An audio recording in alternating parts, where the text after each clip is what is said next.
हमारे से साथ उनका वायदा था। दीपांकर, आप भी बने रहिए हमारे साथ। सूर्यकांत धस्माना कांग्रेस पार्टी के प्रवक्ता हैं, बेबाक बोलते हैं, हमारे साथ जुड़ रहे हैं। सूर्यकांत धस्माना जी, आज जो फैसला पुष्कर धामी जी ने लिया है, किस नजरिए से देखती है कांग्रेस पार्टी? क्योंकि आप तो कह रहे थे हम सत्ता में आएंगे तो ये फैसला हम लेंगे। देखिए, सबसे बड़ी हास्यास्पद बात तो ये है कि 2 साल पहले इसी सरकार ने इस सरकार के मंत्रियों से पूछो ना कि जब आप लाए थे, अभी गणेश जोशी बोल रहे थे, अगर आप मुझसे सवाल करने देते, उस सदन के ये मेंबर थे। ये देवस्थानम बोर्ड किसी जियो से नहीं बना है, देवस्थानम बोर्ड एक कानून से बना है और वो कानून विधानसभा में पास हुआ है और वो विधानसभा में 57 विधायकों की प्रचंड बहुमत वाली बीजेपी की सरकार ने, अब वो पुष्कर धामी ने कर दिया, त्रिवेंद्र ने ऐसा किया था, ये सवाल नहीं है। भारतीय जनता पार्टी की सरकार ने ये पाप किया था और कांग्रेस के दबाव के कारण हमने सारे, ये हमारा आंदोलन नहीं था, ये तीर्थ पुरोहितों का और हक हकूकदारियों का आंदोलन था। और मुझे बड़ी हंसी आ रही थी, अभी आपके रिपोर्टर बोल रहे थे कि कांग्रेस के लिए बड़ी दिक्कत होगी। अरे साहब, कांग्रेस के लिए क्या दिक्कत होगी? किसान कानून आपने पूरे देश में जिस प्रकार से वापस लिए हैं, उसी प्रकार से मुंह की आपने उत्तराखंड में खाई है। आपको जनता के आगे झुकना पड़ा है, तीर्थ पुरोहितों के आंदोलन के आगे झुकना पड़ा है। कांग्रेस की उस घोषणा के कि हम सत्ता में आते ही इसको स्क्रैप कर देंगे, आपको लेकिन मौका नहीं दिया ना उन्होंने, आपको मौका नहीं दिया उन्होंने आपको। बात तो ये है, आपको मौका देने से पहले ही उन्होंने अपना कदम पीछे ले लिया। सुरेश जोशी कुछ कहना चाह रहे हैं, उनका रिएक्शन सुनिए। जोशी साहब, स्वागत है आपका हमारे साथ जुड़ने के लिए। बताइए, आखिर कांग्रेस पार्टी भले ही इस पर आपको घेरने की कोशिश कर रही है, लेकिन आपने अपना ही फैसला पलटा है। नहीं, निश्चित तौर में मैं आपको बताना चाहता हूं, धस्माना साहब आ रहा हूं मैं, जोशी जी का एक रिएक्शन में आ रहा हूं आपके पास। धस्माना साहब थोड़ा सा वेट करिए, मैं आ रहा हूं। जोशी जी बोलिए। देखिए, पहली बात तो जो आज फैसला लिया गया है, निश्चित तौर पर एक स्वागत योग्य फैसला है, अच्छा फैसला है। लेकिन ये कानून जिस दिन विधानसभा में पारित हुआ था, तब भी आपके टीवी चैनल पे मैंने बहस की थी। मैंने उस दिन भी कहा था कि जो पंडा पुरोहित समाज है, वो अपने धर्म और अपनी संस्कृति की रक्षा के लिए जो हजारों वर्षों से वहां पर को पूजा पद्धति कर रहा था, उस पूजा पद्धति को उस कानून से वो हटवाना चाहता था। उनकी सिर्फ ये डिमांड थी। और आज मैं इस सरकार का और भारतीय जनता पार्टी के नेतृत्व वाली सरकार को धन्यवाद देता हूं, इसलिए क्योंकि रियल में अगर इस देश के अंदर डेमोक्रेसी है, इस देश के अंदर प्रजातंत्र है, लोकतांत्रिक मूल्य हैं और जनता की बात तो 2019 में जोशी साहब गलती हो गई थी क्या? आपकी पार्टी से ही गलती हो गई थी? क्योंकि धस्माना साहब यही आरोप लगा रहे हैं कि भाई भारतीय जनता पार्टी ने तो फैसला लिया था 2019 में। मैं उसी में कह रहा हूं, अगर हमसे गलती हो गई थी, हमने गलती में सुधार कर ली, ये तो डेमोक्रेसी की खूबसूरती है। ये कोई अड़ियल रवैये से थोड़ी डेमोक्रेसी चलती है। डेमोक्रेसी तो जो है कि पब्लिक के आधार पर, पब्लिक के वोटों के आधार पर अगर हमको निर्वाचित किया गया है, अगर उसकी उनकी बातों को, उनकी जो मन के अंदर, लेकिन कांग्रेस तो कह रही है हमारे दबाव में आपने फैसला लिया। वो तो कह रहे थे हम सत्ता में आएंगे तो हम फैसला वापस लेंगे, आपने कांग्रेस को मुद्दा ही नहीं दिया इसमें। ये तो मुंगेरी लाल का हसीन सपना है। कांग्रेस ने कभी सत्ता में आने वाली है न सत्ता में आने का कोई रास्ता। भाई धस्माना साहब, अब तो आपको जवाब देना होगा। ये तो कह रहे हैं आप हसीन सपने देख रहे हैं, बताइए। अनुपम, बिल्कुल मैं चुनौती देता हूं, चैलेंज स्वीकार करता हूं 2022 का। 2022 में जनता जवाब देगी। जिस प्रकार से थप्पड़ खाया हिमाचल प्रदेश में, मंडी की पार्लियामेंट की सीट हारी, 3 विधानसभा हारी, उसके बाद पेट्रोल और डीजल की कीमतें कम करी। ये चुनाव में हारते हैं। चुनाव और सत्ता का जब इनको डर सताता है कि हमारे हाथ से चली जाएगी, उसके बाद ये किसान कानून वापस लेते हैं, उसके बाद ये देवस्थानम बोर्ड का कानून वापस लेते हैं। लेकिन 2 साल तक उत्तराखंड के अंदर पंडा पुरोहित समाज सड़कों पर उतरा रहा, जिनके हाथ में घंटियां और शंख होना चाहिए, वो नारे लगा रहे थे, तब इनको शर्म नहीं आई। इन्हीं की सरकार ने वो बनाया था और अब इनको लग रहा है जब त्रिवेंद्र रावत को मंदिर में केदारनाथ के दर्शन नहीं करने दिए गए, तब इनको लग गया कि हाथ से हमारी बाजी चली गई। तब डर के मारे इन्होंने वापस ले लिया। स्वागत है, वापस ले लिया, अच्छा किया। अगर आप नहीं लेते 2022 में हम सरकार में आने के बाद उसको करते। कांग्रेस बड़ा गंभीर आरोप लगा रही है आप पर। नहीं, कांग्रेस के मित्र इस बात पे खुश हैं कि उन्होंने कहा कि हमें हिमाचल में 4 की 4 सीट मिल गई। जिस त्रिपुरा में 60 साल से ये राज कर रहे थे, कल 334 में से 329 स्थानीय निकाय में बीजेपी जीत गई। अब आप अंदाज लगा लीजिए कि भाई देखिए, इन सब विषयों को हमने कहा कि नहीं, मैं मुद्दे को डाइवर्ट नहीं करना चाह रहा। जोशी साहब, मुद्दे पे रहिए। सवाल ये है कि भारतीय जनता पार्टी के अंदर, सुनिए जोशी साहब सुन लीजिए, जी सुनील हमारे साथ जुड़े हुए हैं। सुनील के पास कुछ अपडेट आ रहा है। सुनील बताइए। अनुपम, मेरे साथ कैबिनेट मंत्री यतीश्वरानंद मौजूद हैं, जो कैबिनेट सब कमेटी के मेंबर थे, जिनकी सिफारिश के बाद बोर्ड भंग कर दिया गया। मंत्री जी, बोर्ड तो भंग हो गया, देवस्थानम बोर्ड आप लोगों ने भंग कर दिया। अब जो देवस्थानम एक्ट है, आगे क्या प्रक्रिया होगी इस पूरे मामले में? देखिए, लगातार जो हमारे मंत्रियों की समितियां थी, जो हमारे वहाँ पंडित थे, उन सब की लगातार मांग थी कि इसको पूर्व की भांति इसको रखा जाए, और वो निर्णय माननीय मुख्यमंत्री जी ने एक 3 आदमी की समिति बनाई थी। उससे पहले एक अलग से समिति मनोहर कांत जी की अध्यक्षता में बनाई गई थी। उनसे पूरा राय मशवरा लेकर किस प्रकार के विचार उसमें आए, उन सब का अध्ययन करते हुए आज इसको स्थगित करने का निर्णय माननीय मुख्यमंत्री जी ने लिया है, और मैं समझता हूँ ये बहुत अच्छा निर्णय है। मंत्री जी, कांग्रेस से अभी सूर्यकांत धस्माना, कांग्रेस के प्रदेश उपाध्यक्ष, हमारे स्टूडियो में मौजूद हैं। उनका ये कहना है कि 2019 में क्या गलती हो गई थी क्या, जो अब फैसला वापस लिया? अगर वो इसको हमारी गलती मानते हैं तो मैं समझता हूँ अगर गलती हो भी जाती है इंसान से, अगर वो सुधार लेता है तो उससे बड़ा कोई काम नहीं होता। तो अनुपम, आपने सुना मंत्री यतीश्वरानंद, जो कैबिनेट सब कमेटी के मेंबर थे, जिनकी सिफारिश के बाद बोर्ड को भंग कर दिया गया। उनका कहना है कि 2019 में अगर गलती हो भी गई पार्टी से, तो उस गलती को आज सुधार भी लिया गया है। बिल्कुल बिल्कुल सुनील, आप बने रहिए। धस्माना साहब, कुछ तस्वीरें भी हमारे पास आ रही हैं। एक तस्वीर हम आपको दिखा रहे हैं, जब देवस्थानम बोर्ड का गठन किया, त्रिवेंद्र सिंह रावत ने वो तस्वीर दिखा रहे हैं, और बोर्ड को भंग किया है पुष्कर सिंह धामी ने। वो तस्वीर भी हम आपको दिखा रहे हैं, जब उन्होंने इस बात का ऐलान मीडिया के सामने किया, बताया। धस्माना साहब हमारे साथ बने हुए हैं। धस्माना साहब, सुना आपने बीजेपी के नेताओं और मंत्रियों के रिएक्शन। गलती हो जाती है तो उसको सुधार भी लिया जाता है, हमने गलती को सुधार लिया। तो कांग्रेस के लिए अब क्या कोई मुद्दा रह गया है देवस्थानम बोर्ड में? अनुपम, देखिए, नियत का सवाल होता है। ये वो लोग हैं जिन्होंने हरिद्वार के महाकुंभ में 1 लाख नकली RT-PCR करवाया, और उस हरिद्वार के महाकुंभ में जिन 90 लाख लोगों ने हरिद्वार में गंगा जी में डुबकी लगाई, वो विशुद्ध रूप से सनातनी हिंदू थे। ये वो लोग हैं 2 साल तक पंडा पुरोहित, जिनके हाथ में घंटी और शंख होना चाहिए था, वो सड़कों पर और विधानसभा के सामने बैठ करके नारेबाजी कर रहे थे। ये वो लोग हैं जिन्होंने 4 तारीख को प्रधानमंत्री जी ने आना है, उससे पहले प्रधानमंत्री जी के किसी प्रकार का व्यवधान ना हो, किसी प्रकार का, क्योंकि वो अपने आप को केदार बाबा का बहुत बड़ा भक्त बोलते हैं, इसलिए ये काम हुआ है। मैं आपको कहना चाहता हूं कि राज्य के अंदर ये जवाब बीजेपी को देना पड़ेगा कि 2 साल तक लगातार ये जोशी साहब जवाब दीजिए भाई, सुनना चाहते हैं, बीजेपी से ही जवाब सुनना चाहते हैं धस्माना साहब। मैं तो जवाब दूंगा नहीं, आप ही जवाब देंगे जोशी साहब।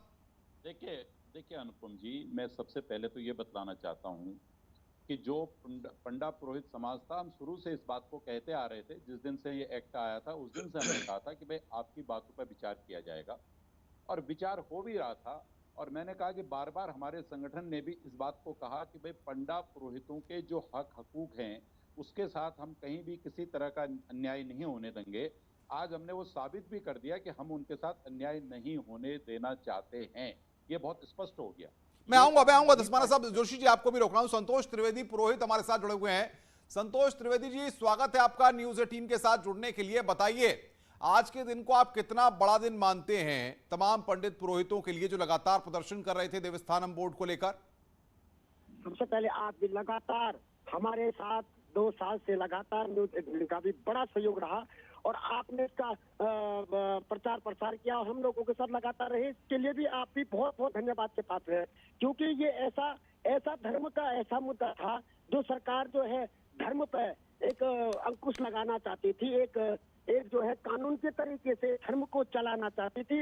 निश्चित रूप से आज धर्म की और निश्चित रूप से आज जो है लोकतंत्र की जीत हुई है, जिसके लिए हम 2 सालों से चारों धामों के तीर्थ पुरोहित एक बड़ा आंदोलन छेड़ा हुआ था, जिसमें कि तमाम आत्मदान की धमकियां और तमाम लोग 0 डिग्री के उसमें ठंडे में अगन रह करके केदारनाथ में हम लोगों ने बड़ा इसका विरोध किया, और उसके बाद खून से चिट्ठी तमाम जोश से सरकार मान जाए वो चीज हमने संतोष जी, अपनाने लेकिन के- सवाल ये है कि अगर हम देखें भारतीय जनता पार्टी 2019 में इस बोर्ड को बनाया, उसके बाद भारतीय जनता पार्टी ने ही 2021 में इस बोर्ड को भंग कर दिया। इस दौरान कांग्रेस भी आपके साथ खड़ी रही, उसने कहा कि अगर हम सत्ता में आते हैं तो हम इस बोर्ड को खत्म कर देंगे।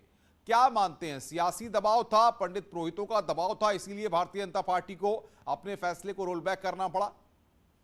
निश्चित रूप से मैं पहले तो धामी जी को बधाई दूंगा, आपने ये हम लोगों की बात मान करके ये बोर्ड भंग गया। लेकिन कहीं ना कहीं बिल्कुल विपक्ष शुरू से ही ग्राम सभा से और विधानसभा तक तीर्थ पुरोहितों के साथ जिस तरह से खड़ा रहा, उनका भी मैं धन्यवाद करता हूँ। कहीं ना कहीं जिस तरह से बिल्कुल बिल्कुल संतोष जी, आपका बहुत बहुत शुक्रिया हमारे साथ जुड़ने के लिए। मनोज रावत विधायक हैं केदारनाथ के, वो हमारे साथ फोन लाइन पर जुड़ गए। मनोज रावत जी, स्वागत है आपका।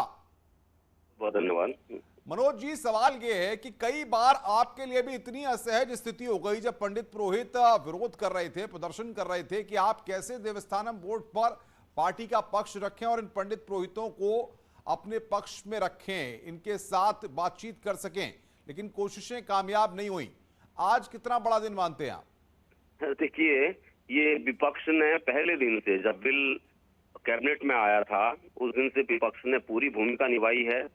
और मैंने खुद 1 घंटे बहस करी है जब इस बिल को लाए, और सारे विपक्ष ने एक ही आग्रह किया था कि इस बिल को, इतने महत्व का बिल है ये, आप भगवान बद्रीनाथ, भगवान केदारनाथ, गंगोत्री माता जी और यमुनोत्री माता का नाम देश और दुनिया से मिटा रहे हैं, 4 धाम देवस्थानम बोर्ड कर रहे हैं बद्रीनाथ केदारनाथ मंदिर समिति की जगह। तो इस बिल को कम से कम आप स्टैंडिंग कमेटी, जो परवर समिति होती है जिसमें व्यापक डिस्कशन होते हैं, उसके सामने तो रखें। लेकिन इन लोगों ने सत्ता के अहंकार के सामने कुछ नहीं किया। अभी पिछले विधानसभा के सत्र के दौरान हम, अगर इनको शर्म होती तो हम प्राइवेट मेंबर बिल लाए थे इस बिल को रिपील करने के लिए, निरसन के लिए, इस बिल के 4 धाम देवस्थानम एक्ट को निरसन करने के लिए। लेकिन सत्ता का अहंकार इनके सर पर बोल रहा था। तो कृषि कानूनों के बाद ये देश में दूसरा मौका है कि जब भारतीय जनता पार्टी का अहंकार टूटा और हम लोगों के अस्तित्व की जीत हुई है। हम लोगों के विशिष्ट हमारा धार्मिक, हमारा एक कल्चर है यहाँ का, उत्तराखंडियत की और देश के सनातन धर्म की जीत हुई है। और पहली बार ये भारतीय जनता पार्टी, में बार बार कहता आया हूँ कि जितना नुकसान हिंदू धर्म को, सनातन धर्म को भारतीय जनता पार्टी कर रही है, उतना कोई नहीं कर रही है। सब जगह इन्होंने प्रयोग किए, लेकिन उत्तराखंड आकर के इनका रथ, जो प्रयोग ये हिंदू धर्म के साथ, सनातन धर्म के साथ प्रयोग का जो रथ था, वो पहली बार उत्तराखंड में थमा है। जी जी, मनोज रावत जी, आप बने रहिए हमारे साथ। सूर्यकांत धस्माना, कांग्रेस के स्पोक्स पर्सन भी हमारे साथ जुड़े हुए हैं। धस्माना साहब, मनोज रावत जी को भी आपने सुना, वो तो तमाम बातों का जो है सत्ता पक्ष पर ही आरोप पूरी तरह से मढ़ दे रहे हैं कि किस तरीके से भारतीय जनता पार्टी जो धार्मिक और सनातन परंपरा है उनको ही मानने को वहां पर तैयार नहीं थी, इसीलिए इस तरह का फैसला वहां पर लिया गया था। बताइए। मनोज रावत जी को मैं स्मरण दिलाना चाहूंगा कि वो जिस दिन हाउस के अंदर 2 साल पहले, नवंबर का ही महीना था, वो इस बिल का विरोध कर रहे थे। पूरी कांग्रेस, क्योंकि सदन के अंदर केवल कांग्रेस ही विरोधी पार्टी है, दूसरी विरोधी पार्टी नहीं है, कांग्रेस ने डट करके विरोध किया था। और सड़क में पंडा पुरोहितों के साथ कांग्रेस पार्टी के कार्यकर्ता खड़े थे, मैं स्वयं वहां पर था। उस समय बेचारी हमारे बीच में नहीं रही, इंदिरा हृदय जी को याद करना तो मैं क्या इसे देखो मानूं, धस्माना साहब, इंदिरा अब ये हृदय भंग जिस तरीके से बीजेपी ने कर दिया है, बीजेपी इसे अपने पक्ष में लाना चाहती है, कांग्रेस अपने पक्ष में लाना चाहती है, तो क्रेडिट गेम की बात हो रही है। क्रेडिट गेम शुरू हो गया क्या? आप क्रेडिट लेना चाहते हैं? क्रेडिट और गेम सवाल नहीं है। सवाल यह है कि भारतीय जनता पार्टी को शर्म आनी चाहिए जब चुनाव सर पर है। 2 साल पहले जो उन्होंने महापाप किया था, 2 साल तक लगातार पंडा पुरोहित, जोशी जी आप जवाब दे सकते हैं, इन्होंने वापस नहीं आप दिया। सुन रहे हैं धस्माना साहब को? लगने लगा कि त्रिवेंद्र रावत को केदारनाथ के मंदिर में एंटर ही नहीं होने दिया, तो उनको लगा कि कहीं ऐसा ना हो कि हमारी चुनावी नैया डूब जाए, इसलिए इन्होंने वापस लिया। जैसा केंद्र में किसान बिल वापस लिया, अगर आप उत्तराखंड में देवस्थानम बोर्ड वापस लिया। इसलिए मैं समझता हूँ क्रेडिट का सवाल नहीं है। सवाल ये है, युद्ध में, लड़ाई में कांग्रेस रिजीम में बने थे, तब क्या कांग्रेस खड़ी आई? पूरे देश के अंदर किसान को जो है कि लज्जा नहीं आई? क्या हिंदुओं का कांग्रेस ने वहां पर अपमान नहीं किया? और सबसे बड़ी बात तो यह है कि जब गोल्डन टेम्पल में कांग्रेस ने वहां पर फौज भेज दी सुरक्षा बल भेज करके लोगों को, निहत्थे लोगों को वहां से बाहर भगवाया, तब क्या कांग्रेस को शर्म नहीं आई? कांग्रेस जो धार्मिक जोशी जी, भावनाओं को भड़काने बिल्कुल की मैं एक बात करती समझ है। रहा हूं, लेकिन एक बात बताइए, जब त्रिवेंद्र सिंह रावत ने इस फैसले को लिया था तब पार्टी में कितने लोग इस बोर्ड के समर्थन में थे? तब भी क्या असहज स्थिति थी? कुछ लोग नहीं चाहते थे कि देवस्थानम बोर्ड बने। देखिए अनुपम जी, आप अब तो आप बोल सकते हैं भाई, अब तो त्रिवेंद्र सिंह रावत मुख्यमंत्री नहीं है और आप पर कोई छाप भी नहीं लगी हुई है। नहीं, सुनिए, आप मुझे 1 मिनट का समय दीजिए। त्रिवेंद्र रावत जी हमारे वरिष्ठ नेता है, मुख्यमंत्री नहीं है, उससे कोई फर्क नहीं पड़ता है। लेकिन प्रश्न ये खड़ा है कि जिस समय देवस्थानम बोर्ड बना था उस समय सरकार की जो मंशा थी, सरकार की मंशा ये कतई नहीं थी कि देवस्थानम बोर्ड बना करके हमारा जो पंडा पुरोहित समाज है उसकी भावनाओं को ठेस पहुंचे या उसके कार्य में ये बोर्ड बाधक बने, ये भावना नहीं थी। लेकिन जिस तरह से एक्ट में जो प्रोविजंस थे, उस एक्ट के प्रोविजन को हटाने की जो शुरू से बात हो रही थी, उसमें भारतीय जनता पार्टी का संगठन भी और त्रिवेंद्र जी के साथ लगातार ये बात कर रहा था कि भाई हमने जो ट्रस्ट बना रखा है, तो ट्रस्ट तो अगर आप कमेटी की बात करते हैं तो बद्रीनाथ और केदारनाथ कमेटी तो 1939 की रजिस्टर्ड है, ऑलरेडी वहां पर को काम कर रही है। लेकिन हमारा उसमें सिर्फ कहना यह था कि पंडा पुरोहित समाज जो है, वो समाज जो वर्षों से, हजारों वर्षों से वहां पर उस पूजा पद्धति को अपना रहा है, उस लेकिन सवाल ये है जोशी साहब, जो मौजूद सवाल है, सुन लीजिए, आप बोलेंगे, पता है सरकार का पक्ष आपको रखना है, लेकिन सवाल ये है कि अगर आपको पता लगा कि आपका फैसला गलत है, जो त्रिवेंद्र सिंह रावत ने जो फैसला लिया उससे नाराजगी है, प्रदर्शन उसको लेकर के हो रहे हैं, विपक्ष उसको मुद्दा बना रहा है, तो इतना वक्त क्यों लगा इस फैसले को रोल बैक करने में? क्या जब चुनाव है अगले 2-3 महीने में तब आपने ये फैसला लिया?